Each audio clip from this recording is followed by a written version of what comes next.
بسم اللہ الرحمن الرحیم۔ پچھلے ہفتے ہم لوگوں نے مدنی قاعدہ کی پہلی 7 تختیاں، پہلے 7 اسباق لیسنز جو ہیں وہ ہم لوگوں نے اس کو کور کیا تھا، جس میں حروف مفردات سے لے کے حروف کہاں تک، حروف مدہ تک 7واں سبق کون سا تھا؟ حروف مدہ کا۔ ایک دفعہ اس کو کر لیتے ہیں، خلاصتاً اس کو کر لیتے ہیں کہ سب سے پہلے ہم لوگوں نے پہلے سبق میں حروف مفردات کتنے؟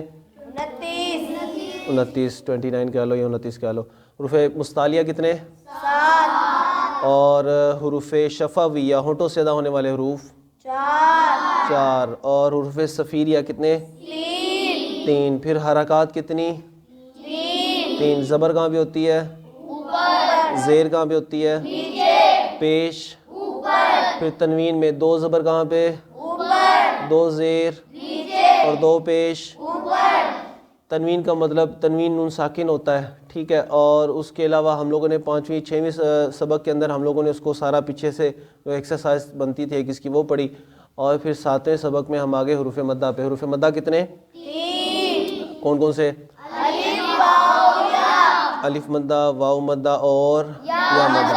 الف سے پہلے زبر ہو تو الف مدہ، واو ساکن سے پہلے پیش ہو تو واو مدہ، یا ساکن سے پہلے زیر ہو تو یا مدہ ہوتی ہے۔ اب 8واں سبق پڑھتے ہیں۔ سبق نمبر 8 میں کیا ہے؟ یہ کھڑی حرکات ہے۔ کھڑی حرکات، کھڑا زبر، کھڑا زیر اور الٹا پیش اور الٹا پیش۔ کھڑا زبر، کھڑا زیر، الٹا پیش، اس کو پڑھنا کیسے؟ اس تختی کو پڑھتے کیسے؟ اس کو پڑھیں گے تا، کھڑا زبر تا، تا کھڑا زیر تی، تا الٹا پیش تو، تا تی تو۔ اس کے بعد چونکہ ملتی جلتی والے آواز والے حروف ہیں تو تو، تو کھڑا زبر تو، تو کھڑا زیر تی، تو الٹا پیش تو، تو تی تو۔ اب ان کو ملا کر پڑھنا ہے، تا تو تی تی تو، اسی طرح پھر آگے زا ذا غو، پھر ثا سا صو، یعنی کہ ان کے علیحدہ علیحدہ ہجے کرنے، اور پھر یعنی کہ زا پڑھا ہے تو پھر زا کے ہجے کر کے اس کو اکٹھا پڑھ لیا، ذال کے ہجے پڑھ کے اس کو اکٹھا پڑھ لیا رواں میں، اور غو کے ہجے کر کے اس کو اکٹھا پڑھ لیا رواں میں، اور پھر تینوں کو ان کی آواز علیحدہ علیحدہ کر کے ایک اکٹھا کر کے جو ہے وہ بنا کر پڑھ لیا۔ تو اسی طرح تا سین صاد بھی آ گیا، دال اور ضاد بھی آ جائے گا، کاف اور قاف بھی آ جائے گا، ہا اور حا بھی آ جائے گا، اور حمزہ اور عین بھی آ جائے گا۔ یہاں تک جو ہے وہ اسی ترتیب کے اندر پڑھنا ہے۔ آگے چونکہ علیحدہ علیحدہ حروف ہے، آواز ان کی ملتی جلتی نہیں ہے، تو پھر وہ ویسے ہی آگے سارا چلتا جائے گا۔ یہ ہو گیا سبق نمبر 8۔ اب اس کے بعد آتا ہے سبق نمبر 9۔ سبق نمبر 9 ہے حروف لین کے بارے میں۔ حروف لین کتنے ہیں؟ 2، واو اور یا۔ فرق یہاں پر یہ ذہن میں رکھنا ہے کہ حروف مدہ اور حروف لین میں فرق یہ ہے کہ واو ساکن اور یا ساکن یہ حروف مدہ میں بھی آتا ہے، حروف لین میں بھی آتا ہے۔ تو واو ساکن سے پہلے اگر پیش ہوگی تو یہ واو مدہ ہے، اور واو ساکن سے پہلے اگر زبر ہو تو یہ واو لین ہے۔ اسی طرح یا ساکن سے پہلے زیر ہو تو یا مدہ، اور یا ساکن سے پہلے زبر ہو تو یا لین۔ یعنی واو مدہ اور یا مدہ میں پہلے پیش اور یا آتی ہے، جبکہ واو لین اور یا لین دونوں میں اس سے پہلے زبر ہوگی۔ واو لین سے پہلے بھی زبر ہو تو واو ساکن سے پہلے بھی زبر ہو تو واو لین، یا ساکن سے پہلے بھی زبر ہو تو یا لین ہوتی ہے۔ اچھا، یہ لین کا مطلب کیا ہے؟ نرمی سے اس کو پڑھنا ہے، اس کو کھینچنا نہیں، اس کو جھٹکے کے ساتھ نہیں پڑھنا، بلکہ اس کو بڑے آرام سے اور نرمی کے ساتھ اس کو پڑھنا ہے۔ ہجے کیسے کریں اس کے؟ با واو زبر بو، با یا زبر بئی، یعنی واو ساکن اور یا ساکن سے پہلے دونوں دیکھو کیا آیا؟ زبر آئی، ٹھیک ہے۔ یہ اس کی نشانی ذہن میں رکھ لینا۔ اب آ جاؤ 10ویں سبق پر۔ 10واں سبق کیا ہے؟ 1 سے لے کے 9 تک ہم نے جو بھی کچھ پڑھا ہے نا، وہ سارے کا سارا 10ویں سبق کے اندر ہے۔ 10ویں سبق کا پہلا لفظ کیا ہے؟ اب یہاں پر آپ کو نا اجرا کرنا پڑے گا، امپلیمنٹ، اس کا اجرا کیسے کرتے ہیں، پتہ کیسے چلے گا کہ ہم لوگوں نے پڑھنا کیسے. شروع میں بڑی مشکل سے لگتی ہے، بعد میں جو ہے نا عادت ہو جاتی ہے اور آسان ہو جاتا ہے. قالا، اس کے ہجے کریں سب سے پہلے تو کیسے کریں گے؟ قاف الف زبر قا، لام زبر قالا. اب اس کا اجرا کرنا ہے، ہم لوگوں نے اس کو کھول کے دیکھنا ہے، انالیسس جس کو کہتے ہیں وہ کرنا ہے. قاف حروف مستعلیہ میں سے، اس کا مطلب اس کو موٹا پڑھنا ہے. قاف حروف مستعلیہ، آگے الف سے پہلے آ رہی ہے زبر، تو اس کا مطلب یہ الف مدہ ہے، اس کو لمبا کر کے پڑھیں گے. اس کو پڑھیں گے قا، لمبا ہو جائے گا. اگر خالی زبر ہوتی تو اس کو لمبا نہیں تھا کرنا ہم نے، تو زبر کے ساتھ الف بھی ساتھ اٹیچ ہو گیا تو اس کو پڑھنا ہے قا، لام زبر. یہ خالی زبر ہے اس لیے ہم اس کو لمبا نہیں کریں گے. لام موٹا بھی ہوتا ہے، بریک بھی ہوتا ہے، یہ آگے چل کے آ جائے گا اس میں. تو لفظ کیا بن جائے گا؟ قالا، قالا. ٹھیک ہے، دوسرا لفظ کیا ہے؟ صراط، صراط. اس میں صاد کے نیچے زیر، صاد موٹا بریک؟ موٹا ہے، بریک تھوڑی ہے. حروف مستعلیہ میں صاد یہ بریک موٹا ہو جائے گا. پھر را الف زبر را، یہ اس میں پھر حروف مدہ آ گیا. اٹس مین اس کو ہم نے پھر لمبا کرنا ہے، 2 حرکات کے برابر یا 1 الف کے مقدار کے برابر جو ہم اس کو لمبا کریں گے تو یہ بن جائے گا صرا. آگے طا، اس کو بریک پڑھنا ہے موٹا پڑھنا ہے؟ موٹا پڑھنا ہے. حروف مستعلیہ یعنی کہ ہر حرف پر آپ لوگ ساتھ ساتھ چلتے جاؤ گے نا تو آپ کو پتہ چلتا جائے گا کہ یہ حرف موٹا ہے، بریک ہے، اس کو لمبا کرنا ہے، چھوٹا کرنا ہے. 10ویں سبق کے اندر صرف چند چیزیں جو ہم نے لوگوں نے اسپیشل دیکھنی ہے. ایک دیکھنا ہے کہ یہ حرف موٹا ہے یا بریک، پر پڑھا جائے گا یا بریک پڑھا جائے گا، ایک چیز دیکھنی ہے. اور دوسری چیز اس میں صرف یہ دیکھنی ہے کیا یہ لمبا پڑھا جائے گا یا چھوٹا پڑھا جائے گا. بس اس کے علاوہ 10ویں سبق میں اور کوئی چیز نہیں، باقی سارا پیچھے سے ویسے ہی جو ہے نا وہ چلتا آئے گا. 10واں سبق بھی ہو گیا. اب نکال لیں 11واں سبق. 11ویں سبق کے اندر کیا ہے؟ 11ویں سبق کے اندر سب سے بڑی چیز ہے جزم. کیا چیز ہے؟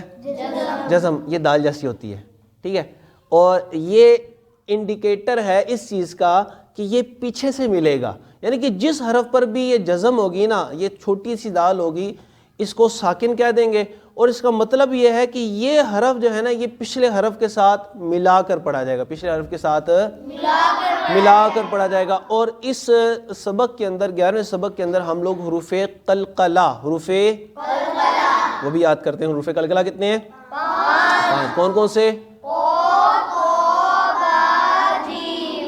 قاف قا با جیم دال، ان کا مجموعہ قطب جدن. شاباش. اب یہ ہے کہ قطب جدن حروف قلقلہ. قلقلہ کا معنی کیا ہے؟ جنبش دینا. جس حرف پر ان 5 میں جب بھی ان پر جزم آئے گی نا، یہ ساکن ہوں گے تو ان پہ قلقلہ ہوگا. قلقلے کی مثال بھی ساتھ دیکھ لیتے ہیں اور ساتھ یہ بھی دیکھ لیتے ہیں کہ 11ویں سبق کے اندر ہم لوگوں نے جب اس کے ہجے کرنے تو کیسے کرنے. اب شروع میں دیکھیں آپ لوگ، تا بھی ہے اور طا بھی ہے، پھر زا دا غال، یعنی چوتھی تختی والی جو ترتیب تھی وہ یہاں پر بھی آ رہی ہے. تو اس کے ہجے کیسے کریں گے؟ حمزہ تا زبر ات. کیا؟ حمزہ تا زبر ات. حمزہ تا زیر ات. حمزہ تا زیر ات. حمزہ تا پیش ات. حمزہ تا پیش ات. ات ات ات. حمزہ تو زبر اقو.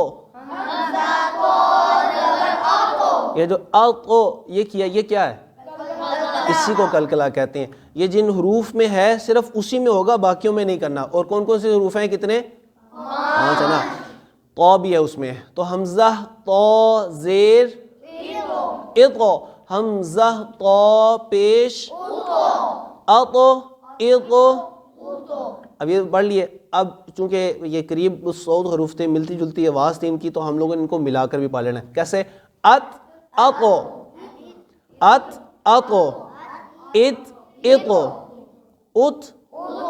ٹھیک ہے. اب آگے از اذ او، از اذ اذ، از اذ او. پھر آگے تاسین، اث اس اس، اذ اس اس اس اس. پھر آگے کون سے؟ دال اور ضاد. اد حروف قلقلہ، اد اب، اذ اذ، اد اد. پھر کاف اور قاف، اک اقو، اک اقو، اک اقو، اہ اح، یعنی کہ ان کو علیحدہ علیحدہ ہجے بھی کرنے ہیں اور پھر بعد میں ملا کر اس طرح پڑھنا ہے. ٹھیک ہے, اوہ اوہ. ٹھیک ہے, اب اس میں ایک بات اور ذہن میں رہے کہ جب بھی حمزہ کے اوپر جزم آ جائے گی, جب بھی جزم آ جائے گی, حمزہ ساکن ہو جائے گا, تو پھر ہم نے حمزہ کو جھٹکے کے ساتھ ادا کرنا. حمزہ کو جھٹکے کے ساتھ ادا کرنا ہے. جب حمزہ کو جھٹکے کے ساتھ ادا کریں گے تو کیسا پڑھا جائے گا؟ حمزہ زبر, اس کا جوڑا ایسا بنے گا, حمزہ زبر ا, حمزہ زیر ای, حمزہ پیش او, ا ای او. اس کو جھٹکے کے ساتھ ادا کر لیں گے. تو یہ 11واں سبق سارا جو ہے وہ اسی طرح سارا پڑھ لیا جائے گا. آگے جو ہے نا وہ اس کی مشق بھی آ جاتی ہے, قل ان عن, یہ سارا 2 حرف 3 حرف 4 حرف کا ایک لفظ بنتا ہے, وہ بھی سارا اسی میں اسی طرح پڑھ لیا جائے گا. آگے نکال لو 12واں سبق. 12ویں سبق میں نون ساکن اور تنوین, نون ساکن اور اس کے کتنے قاعدے ہیں؟ 4 قاعدے ہیں. اور اس میں کتنے قاعدے ہیں؟ اس سبق میں 2 قاعدے ہیں. اچھا, اس سبق کے 2 قاعدوں کی نا ہم لوگ صرف سمجھ لو کہ ہلکا سے اس کو ٹچ دیتے ہیں, وقت ختم ہو رہا ہے, باقی اگلی دفعہ کر لیں گے. 2 قاعدے جو اس تختی میں اس سبق میں بتائے گئے ہیں نون ساکن اور تنوین کے, ان میں سے کون کون سے ہیں؟ اظہار اور اخفا. اظہار کب ہوگا؟ جب حروف ہلکی کے بعد نون ساکن کے بعد حروف ہلکی آ جائے, نون ساکن کے بعد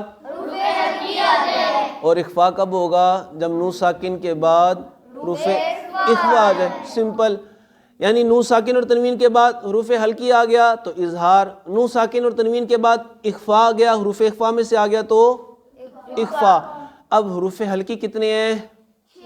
6, اور حروف اخفا کتنے ہیں؟ 15. ریپیٹ کر لیں کہ اگلی دفعہ کر لیں؟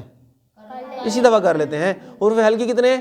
6, حمزہ, ہا, عین, حا, غین, خا, 6 پورے ہو گئے. اور حروف اخفا کتنے؟ 15, تا, ثا, دال, ذال, زا, سین, شین, صاد, طاد, طا, غا, فا. اب یہ اظہار اور اخفا, ان کی مثالیں اور ان کا اجرا انشاءاللہ جو ہے وہ اگلی دفعہ ہم لوگ پڑھ لیں گے. اتنا سمجھ میں آ گیا ہے؟ اگلی دفعہ سنا لو گے؟ ٹھیک ہے, اگلی دفعہ اس کو انشاءاللہ سن بھی لیں گے. اللہ تعالیٰ اسے یاد رکھنے کی توفیق عطا فرمائے. آمین بجاہ نبی الامین صلی اللہ علیہ وسلم.